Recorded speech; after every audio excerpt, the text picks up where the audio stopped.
저는 올해 37살이 되었고 조금은 규모가 있는 식당을 운영하고 있는 사람입니다. 식당을 처음부터 이렇게 크게 시작했던 건 아니었죠. 부모님이 하시던 곳을 물려받아서 식당을 운영하다가 지금은 약간은 고급스러운 느낌으로 전향하려고 리모델링을 했습니다. 그 결과 생각보다 가게는 더 승승장구하게 되었습니다. 그래서 결국 몇 군데에 다른 컨셉의 식당을 더 시작하게 되었고 남들에 비해 조금은 빨리 성공의 단맛을 보고 있는 상황입니다. 하지만 이런 제게도 남들에게는 차마 말 못할 사연이 있어서 이렇게 글을 쓰게 되었네요. 일단 핑계로 들릴 수도 있겠지만 일에 집중해서 사느라 그런 것도 있고 여자에 대한 믿음이 많이 사라지는 계기가 생겨서 저는 아직까지 미혼으로 지내고 있습니다. 제가 하고 있는 고민은 친구였던 놈의 아내와 사랑을 나누게 되었고 그 사실을 친구가 알게 되면서부터입니다. 어릴 때부터 저는 부모님의 가게가 엄청 바쁘셨기 때문에 항상 학교를 다녀오면 매일같이 부모님을 도와서 가게 일을 돕기 바빴습니다. 그러다 보니 자연스럽게 많은 친구들과 어울리지는 못하게 되었고 어느 순간부터는 제가 학교에서 괴롭힘을 당할 뻔한 상황까지 생겼었습니다. 하지만 그땐 제가 워낙 숫기도 없고 말주변도 뛰어나지 않아서 학교에서는 조용히 지냈는데 오히려 그 덕분인지 주변 친구들은 저를 괴롭히는데 흥미를 잃게 되었고 저는 또래 친구들과 크게 다를 바 없이 학창시절을 지내게 됐었죠. 그렇게 성인이 될 때까지 학창시절 친하게 지냈던 몇몇 친구들만 봐오면서 지내왔었죠. 몇 년 전 일입니다. 어느 날 친구들과 술을 한잔 마시는데 동창회를 하는데 친구들이 다 같이 나가자고 하더라고요. 사실 저는 내키지는 않아서 참석하지 않으려고 했습니다. 어릴 때의 기억은 그다지 좋지 않았었기에 별로 나가고 싶지 않았죠. 그런데 그때 친구의 한마디가 제 마음을 돌리는 계기가 되었습니다. 너 지연이도 이번 동창회 모임에는 참석한다는데 너 진짜 안 나가려고? 지금은 이렇게 사업도 성공해서 잘 사는데 지금 이런 모습 보여주고 싶지 않냐고 하는 겁니다. 그래서 저는 일초의 망설임도 없이 동창회를 꼭 참석해야겠구나 라고 생각을 했습니다. 어릴 때부터 짝사랑했던 그녀도 동창회에 나온다고 하니 어떻게든 나가고 싶었죠. 그때는 정말 말주변도 없어서 바라만 보고 마음을 애태웠던 여자인데 제 마음 가슴속에 묻어두었던 감정이 다시금 살아나는 기분이었습니다. 그렇게 동창회 모임의 날이 다가왔고 거의 20년 가까이 한 차례도 보지 않다가 만나니까 누가 누군지도 잘 모르겠더라고요. 하지만 딱 2명은 정확하게 얼굴을 보자마자 옛날 생각이 나서 바로 알겠더군요. 한 명은 제 짝사랑이자 첫사랑이었던 그녀였었죠. 어릴 때에 비해 나이가 많이 들어서 30대 초반이 되었을 때라 풋풋함보다는 약간은 성숙해진 느낌이었고 옛날 얼굴이 조금은 묻어났지만 약간은 평범하게 변해 있더라고요. 그래서 첫사랑은 가슴에 묻어두라는 말이 괜히 있는 게 아니구나 싶었습니다. 그렇게 조금은 실망감을 안고 괜히 왔다 싶은 마음이 들었지만 막상 다들 오랜만에 보니까 반가워서 주변 동창들과 인사를 하고 있었죠. 그러다 눈에 들어온 한 친구. 그 친구는 잊을 수가 없는 얼굴이었습니다. 어렸을 때 저를 모함하고 따돌리려고 주동했었던 친구였었죠. 여전히 곱상하게 생긴 외모에 여자들이 잘 따를 만큼 잘생겼더라고요. 그 친구도 저를 보더니 다가와서 인사를 건네더라고요. 그동안 잘 지냈냐, 어떻게 지내냐 이런 형식적인 인사를 나누는데 사실 딱히 다시 보고 싶지는 않았던 친구였기에 껄끄러웠습니다. 그래서 별로 기분이 좋지 않아 대충 대답을 하고는 얼른 다른 자리로 몸을 옮겼죠. 그렇게 한창 동창회는 무르익어갔고 다들 술이 점점 취해가던 중에 그 친구는 제게 다시 다가왔습니다. 제가 먼저 말하지도 않았는데 제게 먼저 말을 하더라고요. 어릴 때 자신이 괴롭혔던 거 평생 후회했고 미안했다면서 정말 연락하고 싶었는데 네가 불편할까봐 차마 연락을 못했다고 말하더라고요. 그러면서 본인은 어릴 때부터 가난에 찌들어서 생활이 힘들었는데 제 부모님이 돈을 많이 버셔서 그게 부러워서 어린 마음에 너무 짓궂었다고 사과를 하는데 솔직히 어릴 때 일이라 그럴 수도 있겠구나 싶었고 저는 괜찮다고 대답을 했죠. 그렇게 그날 동창회는 끝이 났고 제 마음속에 간직하던 첫사랑은 떠나 보내게 되었고 제가 가장 증오했던 친구는 제 친구로 남게 되었습니다. 그리고 나서 몇 달 뒤에 저는 되게 괜찮은 여자친구가 생기게 되었습니다. 직원의 소개로 만나게 된 여자였는데 성격이 엄청 다정하고 착했습니다. 직업도 좋고 외모적으로도 예뻤기에 제가 적극적으로 대시를 해서 만나게 되었죠. 그 당시 여자친구는 저보다 10살이나 어린 한참 연하였지만 본인은 연상을 좋아한다면서 제 부담을 덜어주더라고요. 그때는 정말 세상이 밝아 보이더라고요. 사업도 승승장구하던 시기였고 어리고 예쁜 착한 여자친구가 생겼으니 말이죠. 그리고 저도 나이가 나이인지라 결혼을 전제로 진지한 만남을 가지고 있었는데 이 여자와 결혼을 하게 되면 내 인생은 즐겁겠구나 싶었습니다. 그러다 어느 날 저는 동창회에서 만난 친구와 술자리를 가지게 되었습니다. 술을 한참 마시다가 친구는 우리 다른 동창 친구들도 불러서 같이 여름을 맞이해서 여행을 가는 게 어떻겠냐고 하더군요. 그래서 저는 사업을 확장하느라 바빠서 시간을 많이 내기 어려운데 아마도 여자친구와 가야 될 것 같다고 거절을 했더니 그 친구는 기왕 가는 거 자신도 여자친구 데려갈 테니 저보고 여자친구한테 말해서 같이 커플 여행 가면 되지 않겠냐고 제안을 하더라고요. 그래서 저는 그런 경험도 별로 나쁘진 않을 것 같다라는 생각이 들었고 결국 4명의 남녀 커플들이 모여서 여행을 가게 되었습니다. 그런데 그 여행은 절대 가지 말았어야 할 참으로 비극적인 여행이 되었죠. 친구의 여자친구는 사진으로 미리 봤지만 역시나 엄청난 미인이더라고요. 외모와 몸매는 사실 제 여자친구에 비하면 훨씬 월등했고 나이만 빼놓고는 모든 게 더 완벽했었죠. 그냥 누가 보면 저 두 커플은 선남선녀 같고 연예인처럼 보이는 모습이었죠. 그에 비해 저는 평범한 30대 초중반 남자였고 제 여자친구는 어리고 예쁜 상큼한 모습이었습니다. 그렇게 저희 4명은 1박 2일로 여행지로 떠나게 되었습니다. 친구는 차량을 렌트하였고 저는 숙박업소와 음식을 준비하게 됐습니다. 그 당시 친구는 사업을 준비하던 시기였고 제가 여유가 있었기에 굳이 금전적인 지출에 대해서 얼마씩 모으자고 하기엔 별로라는 생각에 제가 준비를 했죠. 그런데 여행을 가서 뭔가 기분이 더러워지기 시작하더군요. 여자친구는 제 친구의 사소한 농담에도 자지러지듯이 리액션을 하면서 장단을 맞추고 제가 불을 지피고 있는데 그 둘은 음식을 준비하면서 둘이서 야채를 씻고 오고 그러더군요. 그래서 저는 친구의 여자친구에게 말을 건넸습니다. 친구가 잘해주냐고 물어보니 별로 기분이 좋지 않은 듯 조용히 내라고 대답을 하더라고요. 그래서 친구 여자친구도 저처럼 별로 기분이 좋지 않구나 라고 생각을 했습니다. 그렇게 다 같이 준비한 음식과 술을 마시게 되었고 다들 점점 술에 취해가고 있었죠. 한참을 마시다 보니 저는 술에 취해서 정신을 잃고 잠깐 잠이 들었습니다. 눈을 떠보니 친구 여자친구만 혼자서 덩그러니 술을 마시고 있더라고요. 친구랑 제 여자친구는 어디 갔냐고 물어보자 앞에 바람 좀 쐬러 나갔다고 말하더군요. 근데 이게 도대체 무슨 말도 안 되는 상황인지 도저히 이해가 안 가더라고요. 친구는 본인의 여자친구를 놔두고 왜 제 여자친구랑 바람을 쐬러 갔는지 너무 어이가 없었습니다. 그리고 이 여자친구는 그런 둘을 놔두고 왜 혼자서 여기서 술을 마시고 있는지 이해가 안 됐죠. 그래서 저는 왜 혼자서 안 나가고 여기 계시냐고 했더니 그냥 피곤해서 쉬고 싶어서 방에 남는다고 했다더군요.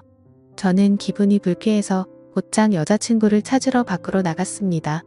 친구와 여자친구에게 전화를 수십 통을 해도 받지를 않더라고요. 너무 걱정도 되기 시작했고 화가 나서 다시 숙소로 들어가려고 하는데 저 멀리 바닷가 등대 아래쪽에서 불빛이 보였습니다. 그쪽으로 다가가 보니 친구와 여자친구가 오고 있어서 저는 바로 욕을 했습니다. 내가 전화를 몇 통을 했는데 안 받냐고 온갖 짜증을 냈죠. 그러자 친구와 여자친구는 무음이었다고 말하는데 누가 그 말을 믿을 수 있을까요? 저는 당장 사실대로 말하라고 했고 여자친구는 오빠 미안이라고 하더군요. 정말 그 한마디에 가슴이 철렁 내려앉았습니다. 그때 확신을 하게 됐고 친구에게 주먹질을 하려고 하는데 날렵하게 피해버렸고 저는 취한 상태여서 그 자리에서 넘어지고 말았습니다. 그러더니 친구였던 그놈은 풋소리를 내면서 웃는데 너무 자존심도 상했고 비참했습니다. 저런 정신나간 놈을 믿었던 제가 멍청했었죠. 그래서 저는 너네 같이 더러운 것들은 살다가 생전 처음 본다고 말했고 앞으로 내 인생에서 절대로 눈에 띄지 말라고 했습니다. 그러고는 저는 택시를 타고 곧장 집으로 돌아왔습니다. 그렇게 저는 살면서 가장 큰 배신감을 겪게 되었고 씻을 수 없는 상처를 받게 되었습니다. 결혼까지 생각했었던 여자친구에게 그렇게 배신을 당하고 났더니 도저히 정신을 차리지 못하겠더라고요. 그 후로 며칠 동안을 잃은 뒷전이었고 페인처럼 술만 마셨습니다. 정말 정신 나간 사람처럼 웃다 울다 비참한 하루하루를 지내고 있었죠. 그러다 한 달 정도가 지난 뒤에 여자친구에게서 연락이 오더라고요. 새벽 시간에 잘 지내고 있냐고 카톡이 오는데 정말 너무 미웠지만 또 한편으로는 반갑기도 하고 말로는 표현이 안 될 그런 감정들이 들었습니다. 결국 저는 너무 멍청하게도 여자친구에게 답장을 하게 됐습니다. 네가 무슨 낯짝으로 감히 지금 나한테 연락을 하냐고 했죠. 그러자 그때 얘기를 하는데 자신도 술에 취해서 정신을 잃고 당했다고 하더라고요. 술에 취해서 바람을 쐬러 나왔을 뿐인데 그런 일이 벌어졌답니다. 저는 그 말을 곧이곧대로 믿었습니다. 아니 사실 그 말을 믿고 싶었던 걸지도 모르죠. 그만큼 제게 있어서 그 당시 여자친구의 존재는 너무 큰 사람이었습니다. 저는 그런 여자친구를 용서를 하고 다시 만나게 되었지만 믿음이라는 건 한번 무너지고 나니 도저히 회복이 안 되더라고요. 그렇게 겨우겨우 버티면서 만나던 어느 날이었습니다. 같이 밥을 먹다가 여자친구가 화장실에 간 사이 여자친구의 폰이 울렸습니다. 사실 여자친구가 의심스러워 비밀번호 패턴을 외워두었기에 바로 풀어서 확인을 했죠. 근데 평소 여자친구는 카톡을 썼는데 알 수 없는 메신저로 연락이 와 있더군요. 예상대로 여자친구는 아직도 제 친구라는 그놈과 연락을 주고받고 있었습니다. 정확히 말하면 여자친구가 그 친구놈에게 매달리고 있더군요. 친구는 여자친구가 너와 연락하는 거 불편해하니까 이제 그만하라고 하고 있었고 제 여자친구는 일단 만나서 얘기하자 오빠를 너무 사랑해서 아무것도 못하겠다 이따위 내용을 보내고 있더군요. 차라리 다시 만나지 말걸 이라는 생각이 들었습니다. 때마침 여자친구는 테이블로 오고 있었고 저는 곧장 일어서서 나가버렸습니다. 그리고 그날 이후로는 깨끗이 잊었고 모든 연락을 차단하고 일에만 집중해서 살았습니다. 아무쪼록 저는 그 계기로 여자에 대한 혐오증이 생겨버렸고 결혼을 절대 하지 말아야겠다라고 생각하고 살았습니다. 그 결과 결혼을 하고 평범한 삶을 사는 데는 실패를 했지만 사업이 연쇄적으로 잘 된 덕분에 또래 누구보다도 성공한 삶을 살고 있었죠. 그렇게 저는 마음도 점점 안정을 찾아갔고 새로 런칭한 레스토랑에서 일을 보고 있었습니다. 그런데 엄청 미인의 여자들이 가게로 들어오더라고요. 저는 반갑게 인사를 하면서 테이블로 안내를 하는데 그 일행 중에 한 명이 제 이름을 부르면서 혹시 재우씨 아니냐고 하더라고요. 그래서 얼굴을 봤더니 친구놈의 여자친구였습니다. 몇 년이 지났지만 워낙 미인이었기에 바로 알겠더라고요. 끼리끼리 논다더니 미인들끼리 노는구나 싶었죠. 근데 그런 미인들 중에서도 사실 제일 예쁘더군요.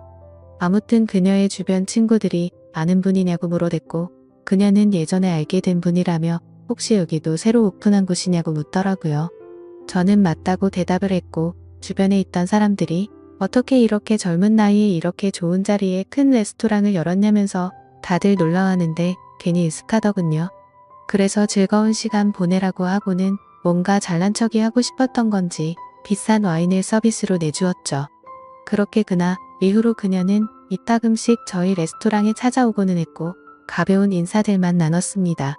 그러다 점심 식사를 마치고 나가면서 오늘 저녁에 술이나 한잔할까요? 라고 묻더라고요. 저는 갑자기 그런 제안을 받자 뭐 하는 거지 싶었는데 본인도 그때 만나던 친구놈과 헤어졌다며 시간 괜찮으면 연락하라면서 명함을 주고 나가더라고요. 내가 왜 너랑 술을 먹냐고 생각은 했지만 행동은 달랐죠. 연예인보다 더 예쁜 미인이 술을 먹자고 하는데 라는 생각도 들었고 사실 그 친구놈이랑 그 사건이 있고 나서 어떻게 됐는지도 궁금하더라고요. 그래서 그날 저녁 근사한 곳에 약속 장소를 잡고 저는 신나는 기분으로 나갔습니다. 그녀는 점심때와는 다른 여성스러운 복장으로 제가 있는 곳으로 다가오는데 진짜 선녀 같다랄까. 후광이 비치는 게 이런 거구나 싶었습니다. 넋을 놓고 있다가 저희는 그렇게 식사를 하면서 술을 마시기 시작했죠. 그래서 저는 머쓱하게 그동안 잘 지내셨냐고 물었고 그녀는 종종 보시면서 처음 물어보시네요. 라면서 웃는데 솔직히 그 미소에 가슴이 두근거릴 정도였습니다. 예전에 여행 갔을 때도 이렇게 예뻤었나 싶었는데 생각해보니 그때는 웃지도 않고 기분이 안 좋아 보였었죠. 아무쪼록 이런저런 사소한 잡담을 나누면서 술을 마셨고 어느 정도 술이 취해갈 때쯤 제가 진짜 궁금했었던 걸 저는 물었습니다. 그때 여행 갔을 때 친구놈이 그런 짓 한 거 알았냐고 물어보니 바람기가 너무나도 심한 사람이어서 헤어지려고 마음먹고 있었기 때문에 상처가 되긴 했지만 그냥 그러려니 했고 그날 이후로 바로 헤어졌다고 하더라고요. 그래서 저는 뭔가 이상하긴 하더라고요. 여자친구를 다시 만날 당시에 친구놈이 여자친구가 연락하는 거 불편하다고 했는데 그새 다른 여자친구가 생겼었던 건가? 라고 생각을 했습니다. 어차피 그런 건 중요한 건 아니었고 서로가 그때 일을 꺼내봤자 기분이 좋지 않아서 넘어갔죠. 그렇게 그녀와 술을 마시고 저희는 훨씬 더 가까워졌고 몇 번을 더 만나다 보니 저는 그녀 덕분에 점점 제 아픔이 치유가 되는 기분이었습니다. 그녀도 처음보다 훨씬 더 미소가 많아졌고 서로가 행복한 날들을 보내고 있었습니다. 결국 저는 그동안의 상처를 지우기로 하고 큰 용기를 내서 고백을 했습니다. 그러자 그녀는 많이 당황을 했고 제 예상과는 달리 거절을 했습니다. 정말 마음이 아팠죠. 얼마나 큰 용기를 낸 건데 행복해 보였던 그녀가 거절을 할 거라고는 생각을 못했습니다. 그날부터는 또 다시 저는 암울한 하루하루가 시작되었습니다. 출근을 해서도 가식적인 미소로 손님들을 상대할 뿐 또 다시 큰 상처가 저를 마구 쑤셔댔죠. 그렇게 며칠이 지나가던 날 그녀에게서 전화가 왔습니다. 지금 술이 너무 취해서 그런데 데리러 와줄 수 있겠냐고 하더라고요. 저는 너무 설레는 마음으로 미친 듯이 그녀가 있는 곳으로 달려갔습니다. 그렇게 집으로 데려다 주려고 하는데 한 잔만 더 마시자고 하더군요. 그래서 다른 술집으로 자리를 옮겼고 저는 너무 설레는 마음을 진정시키고 싶어서 술을 엄청 빨리 마시게 되었죠. 그렇게 서로가 술을 마시다 갑자기 대뜸 그녀가 울더라고요. 저는 제가 술에 취해서 알딸딸한 상태였기에 꿈을 꾸는 건가 싶고 너무 당황했습니다. 아니, 고백을 거절당한 건 저인데 왜 우세요? 라고 하니까 대답을 하지 않고 울기만 하더라고요. 그래서 그냥 실컷 술라고 내버려뒀죠. 한참을 울다가 그녀는 입을 열었습니다. 솔직하게 고백하고 싶은 게 있다고 했습니다. 친구놈과는 사실 헤어진 게 아니고 결혼을 했고 지금도 같이 살고 있다고 하더라고요. 이게 무슨 소리인가 싶어서 벙쪄서 듣고 있는데 말을 이어나가더군요. 사실 제게 의도적으로 접근을 했었다고 합니다. 본인의 의지는 아니었고 남편이라는 친구놈이 사업이 망하게 되면서 제게 돈을 뜯어내자고 접근해보라고 시켰답니다. 그때는 그녀도 도저히 그딴 짓을 할 수가 없어서 절대 못한다고 버텼지만 그동안 잘못된 만남으로 길들여지던 그녀는 결국 남편의 성화에 못 이겨 제게 접근을 했답니다. 그렇다고 처음 만난 것부터가 의도적인 건 아니었고 그때 만난 걸 남편에게 말했더니 남편이 제 뒷조사를 했고 이렇게 계획을 세웠다고 하더라고요. 그리고는 저를 만나는 동안 자신이 너무 잘못된 삶을 살아왔다고 많이 느꼈다고 합니다. 못된 생각으로 접근한 건 맞지만 저와 있을 때면 이런 게 연애를 하는 기분이구나 라고 생각을 했고 자신도 모르게 점점 제게 진심으로 마음을 주고 있었다네요. 그런데 그런 나쁜 의도로 접근한 자신에게 고백을 하니까 너무 당황하게 됐고 거절을 할 수밖에 없었답니다. 그러면서 펑펑 우는데 남편을 만나기 전으로 돌아갔으면 자신이 이렇게 살지 않았을 거라며 말하는데 너무 가여워 보여서 아무 말 없이 안아줬고 이제는 제가 행복하게 해줄 테니 그 친구놈과는 정리를 하는 게 어떻겠냐고 했더니 본인이 이런 말도 안 되는 짓을 했는데 믿어줄 수 있겠냐고 하더라고요. 그렇게 저희는 서로의 사랑을 확인한 뒤로 그녀는 그 친구놈과 이혼을 하게 됐습니다. 그러다 어느 날 저희 집에서 그녀와 저는 사랑을 나누고 있었습니다. 근데 방문을 부수는 소리가 들리더군요. 저희 집이 주택가여서 창문을 깨고 넘어 들어와서 방문을 부숴버리고는 친구가 들어왔습니다. 그녀는 놀라서 소리를 질러댔고 그 친구놈은 제게 뛰어들어서 한참 동안을 싸웠습니다. 그러다 경찰이 도착하게 됐고 그 상황은 정리가 되었죠. 친구였던 그놈은 아내였던 그녀가 마음이 달라져서 이혼을 하게 되자 앙심을 품고 미행을 했던 거였습니다. 그래서 저희 집에 몰래 들어오게 된 거였죠. 그 결과 친구놈은 곧바로 죽어 침입에 이어 폭행죄로 유치장 신세가 되었는데 사실 이 인간을 어떻게 해야 할지가 고민입니다. 뭔가 법적으로 지나치게 처벌하려고 하면 왠지 저와 그녀에게 보복을 할까봐 그런 게 걱정이 되기 때문이죠. 이런 막무가내인 놈을 어떻게 처리를 하는 게 가장 좋을까요? 돈이고 뭐고 다른 건 솔직히 다 필요 없습니다. 이제는 제 곁에 있는 그녀만 행복하고 안전할 수만 있다면 더 바라는 게 없죠. 부디 좋은 방법을 알려주시면 정말 감사하겠습니다.